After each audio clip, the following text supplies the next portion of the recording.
হচ্ছে আমার যে চরিত্রটা ট্রেলারে দেখে তাকে যাকে বলা হয় হচ্ছে কনভেনশনালি ফেমিনিন, মানে প্রথাগতভাবে নারী সুলভ, সেই দিকটার কথা তুমি বলছো।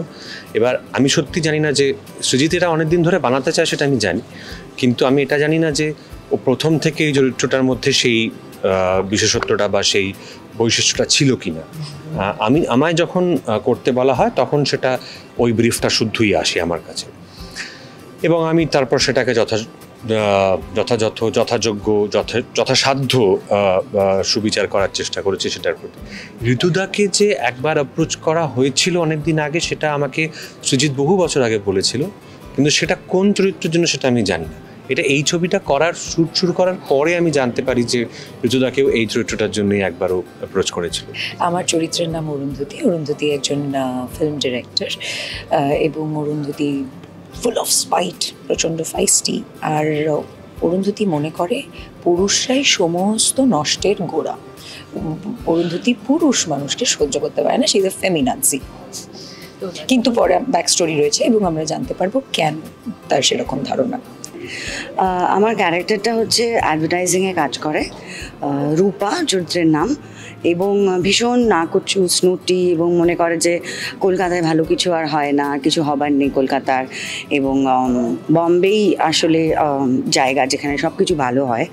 সো এরকম একটা চরিত্র, স্মার্ট এবং কিন্তু খুব নাকুচু।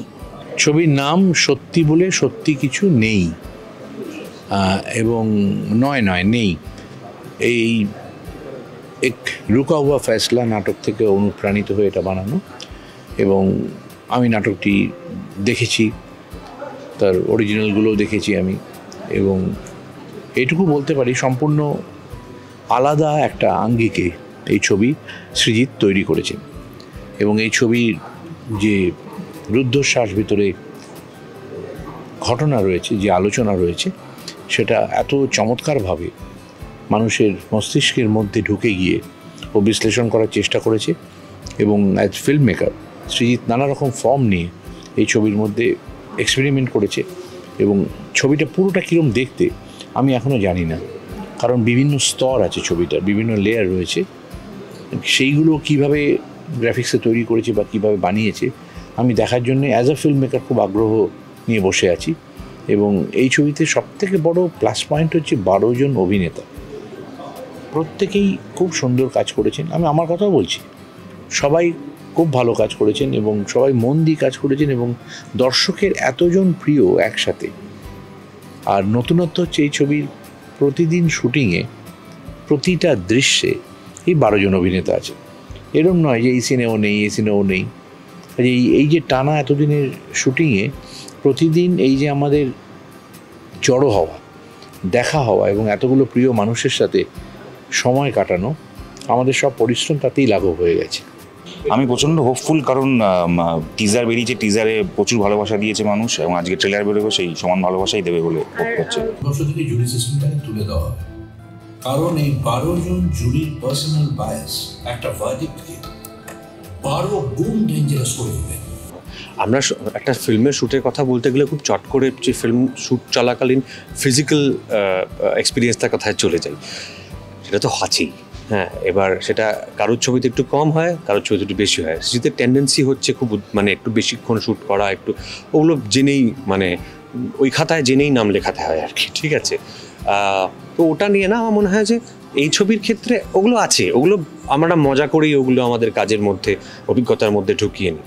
এই ছবিতে যেটা ইম্পর্টেন্ট বেশি আমি বলবো আমার ক্ষেত্রে, সেটা হচ্ছে যে এই যে মানে ফিজিক্যাল যে প্রতিবন্ধকতাগুলো ছিল বা প্রতিকূলতা যেগুলো ছিল, গরম, কখনো কখনো জল, কখনো কাঠফাটা রোদ, কখনো ভ্যাপসা গরম জঙ্গলের মধ্যে, কখনো গলফ কোর্সে জুন মাসের কাঠফাটা রোদ, এইগুলোর মধ্যে আমার যে অবতারটা, মানে আমার যে চেহারা, আমার যে লুকটা এবং যে বৈশিষ্ট্যটাকে সেটাকে ধরে রাখা, সবটার মধ্যে একটা কনসিস্টেন্সি মেনটেন করা, সেইটা বরঞ্চ আমার মনে হচ্ছে যে অভিনেতা হিসেবে সব থেকে বেশি আমার কাছে অন্তত এই ছবিতে চ্যালেঞ্জিং, এবং সেই চ্যালেঞ্জটা এমব্রেস করব বা সেই চ্যালেঞ্জটাকে জড়িয়ে ধরবো বলেই, বা মানে সেই চ্যালেঞ্জটা কি বলবো, নিজেরও মানে চাইবো যে আমি যে চ্যালেঞ্জটার মধ্যে দিয়ে যাই, সেটার জন্যই এই ছবিটা করা।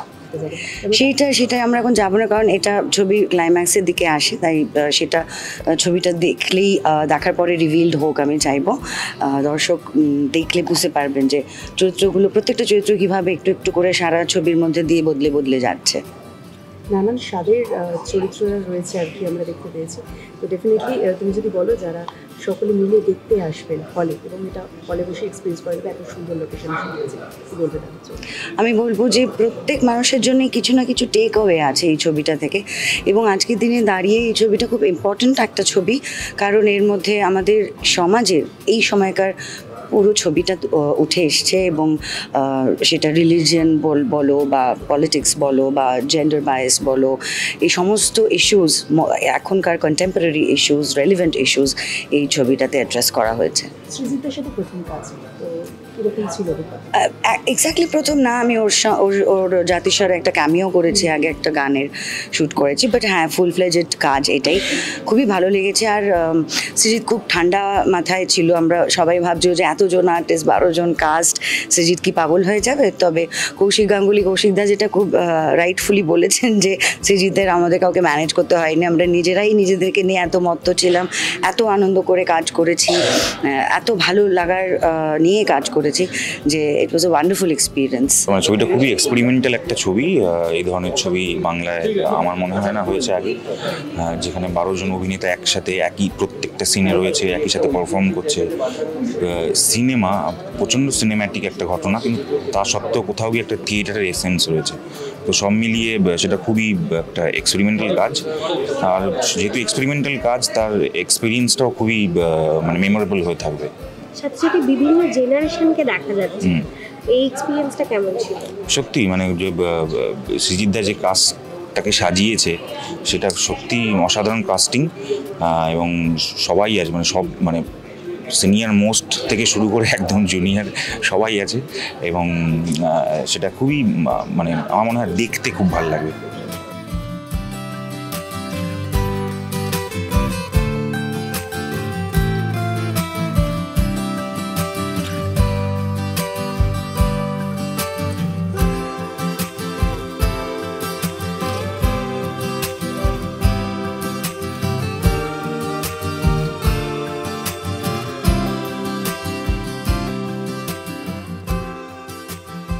হ্যাঁ, এই আমাদের আসলে রিহার্সাল করতে পারলে হয়তো সব ছবিতেই ভালো হয়, আর এই ছবিতে রিহার্সাল না করে উপায় ছিল না, কারণ এই ছবিতে মানে এক একটা সিন একেবারে শুরু থেকে শেষ অবধি একবারে শ্যুট হয়েছে, কোনো কাট ছিল না সাধারণত যেটা হয়।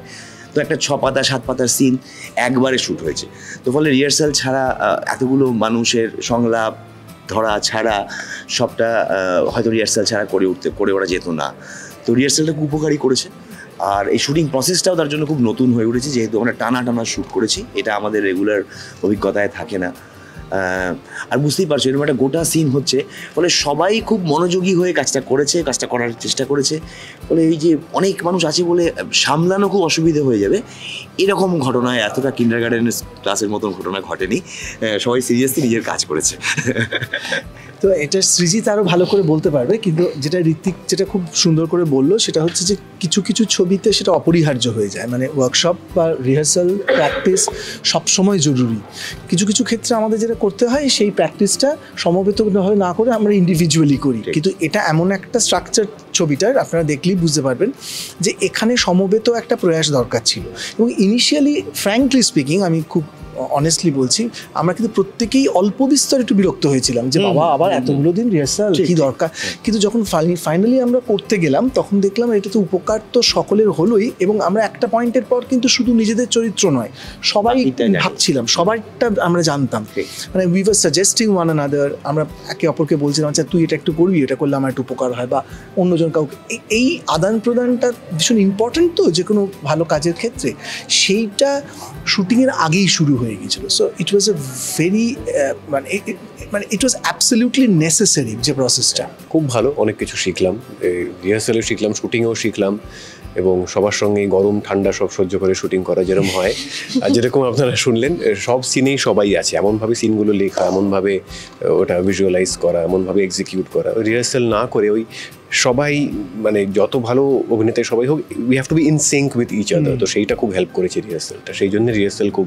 ইম্পর্টেন্ট ছিল। আর শুটিংটাও বলা যেতে পারে বেশ স্মুথলি হয়েছে এই কারণে। হ্যাঁ, কারণ আমাদের এই সিনেমাটা পুরোটা করে রিহার্সাল করতে হতো, তার কারণ প্রত্যেকটা দৃশ্য আমাদেরকে পুরোটা করে শ্যুট করতে হতো, কারণ এটা যেহেতু একটা থিয়েটারের অ্যাডাপ্টেশন, এটাকে থিয়েটারের মতন করেই শ্যুট করতে চেয়েছে সৃজিতদা। আর তার জন্য দরকার ছিল একটা প্রিপারেশন, একটা প্রস্তুতি, সেটার জন্যই এই রিহার্সালটা।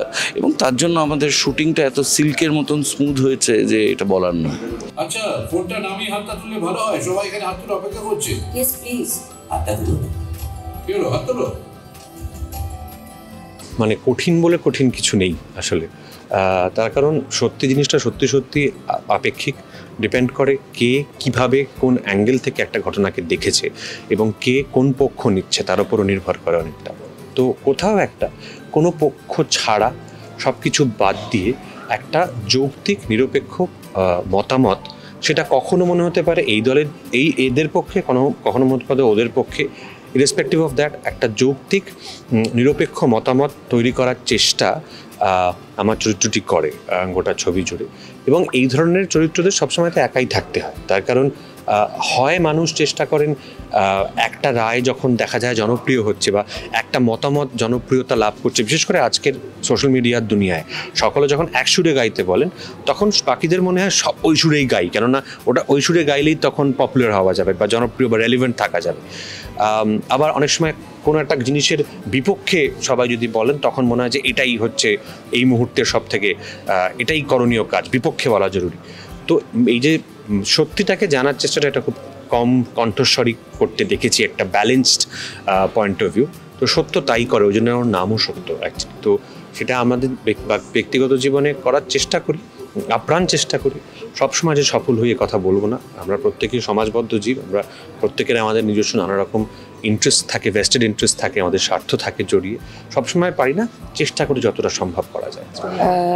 দেখো, প্রথম দিন কিছু জানতে পারিনি, সৃজিতদা জাস্ট আমাদেরকে জানিয়েছিল যে SVF এর অফিসে এই টাইমে চলে আসবে। এবার তারপর না দেখছি একজন করে ঢুকছেন, আর তখন টেনশনটা আস্তে একটু বাড়ছে, আবার খুব ইন্টারেস্টিংও লাগছে। তারপর তো স্ক্রিপ্ট শোনা হলো এবং আমার সত্যি গায়ে কাঁটা দিচ্ছিল, এটা আমার নিজের ছবি বলে বলছি না, সত্যি গায়ে কাঁটা দিচ্ছিল। এবং আমাদের সকলের মনে হচ্ছিল এই ছবিটা, এই স্ক্রিপ্টটা আজকের দিনে দাঁড়িয়ে অত্যন্ত রেলিভেন্ট এবং খুব ইম্পর্টেন্ট একটা ছবি। ছবিটা সমাজের কথা বলে, আমাদের বর্তমান পরিস্থিতির কথা বলে, রাজনীতির কথা বলে, সবটা মিলিয়ে খুব ইম্পর্টেন্ট একটা ছবি। এবং এত ভালো ভালো আমি সহ অভিনেতা পেয়েছি, বললাম না এই ছবিটা আমি অনেক কিছু দিয়েছি, এই সহ অভিনেতার সাথে কাজ করা এটাই একটা খুব বড় প্রাপ্তি।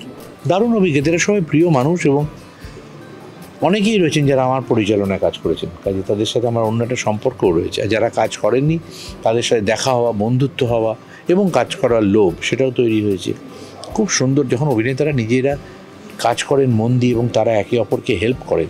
এই ছবিতে আপনারা কল্পনা করতে পারবেন না বিভিন্ন অভিনেতাকে কীভাবে হেল্প করেছে, নিজের কাজের জন্য নয়, তার চরিত্রে কী করলে ভালো হয়, কখন পজ নিলে ভালো হয়, কোন কথাটা এক্সট্রা বললে সুবিধা হয়, কোন কথাটা না বললে ভালো হয়, একে অপরকে গাইড করতে থেকেছে এবং খুব সমৃদ্ধ হয়েছে। এবং আমরা এই ছবির আগে প্রায় 8-9 দিন রিহার্সাল করেছি, তাই আমরা এক্স্যাক্টলি জানি, না তাকিয়ে জানি যে কে কখন কোনটা কী করছে।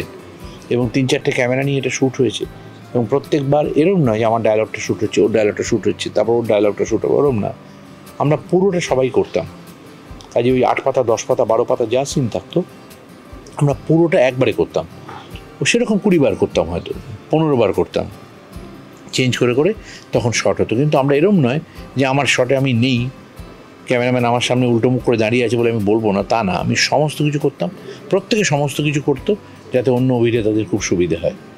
তাই এটা দারুণ এক্সপিরিয়েন্স, এটা খুব অভিনেতাদের জন্য খুব ভালো ওয়ার্কশপ। এবং যারা নতুন অভিনেতা আছেন, যারা অভিনেতা হতে চান, তারা কখনো তাদের জীবনে কোনো একটা সময় এই রকম কিছু থিয়েটার যেখানে এরকম অ্যাক্টিং ওয়ার্কশপ হয় সেইটা যেন করেন, তাতে খুব উপকার হয়। সবাই মিলে একসঙ্গে কাজ করেছি, আমার তো ভালোই লাগে। এবং সৃজিতের সব কিছুর মধ্যে একটা চমক থাকে, সেইটাও আছে। আমার মনে হয় সেটা সবার ভালো লাগবে যখন সে সবাই হলে দেখবে। এবং এত বড় একটা অ্যানসেম্বল কাস্টিং, এরকম কাস্টিং ভবিষ্যতে কবে হবে কিনা আমি জানি না, কিন্তু সবাই অপেক্ষায় থাকুক, আমার মনে হয় end result will be very good.